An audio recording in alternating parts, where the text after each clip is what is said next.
কোনোদিন লাইভ করিনি, আজকে প্রথম লাইভ করছি। জলপাইগুড়ি ডিস্ট্রিক্টে আমরা আমাদের একটা অফিসিয়াল কাজ সেরে ফিরছি গাড়িতে, টুয়ার্ডস কলকাতায় ফিরছিলাম।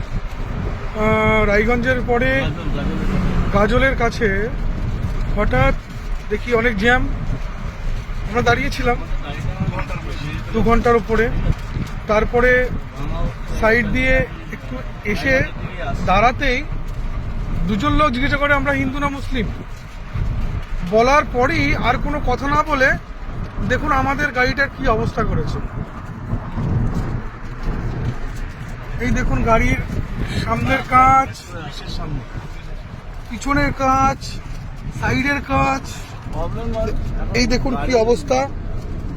ইটপত্র সমস্ত ভিতরে। আমরা প্রাণে খালি বেঁচে গেছি পুলিশের সামনেই এই ঘটনা। এবং আমি নিজেই পুলিশকে জিজ্ঞাসা করলাম যে আমরা কি এখানে কি যেতে পারি? বললো হ্যাঁ, আপনারা সাইড দিয়ে বাঁ দিক দিয়ে বেরিয়ে চলে যান। ওনাদের কথা শুনে আমরা গেলাম।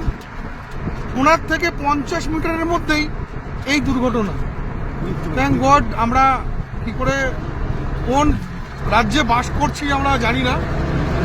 দিদিকে বলবো যে দিদি, লন্ডন দেখার মতো লোক অনেকে রয়েছে, ওনারা দেখে নেবেন।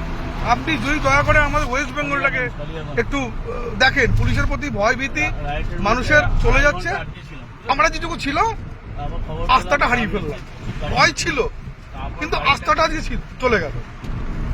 দেখে নিন কি অবস্থা, আমাদের প্রাণে বেঁচে খালি দেখুন। এই দেখুন কি অবস্থা। এখন প্রাণ ভয়ে পালিয়ে যাচ্ছে।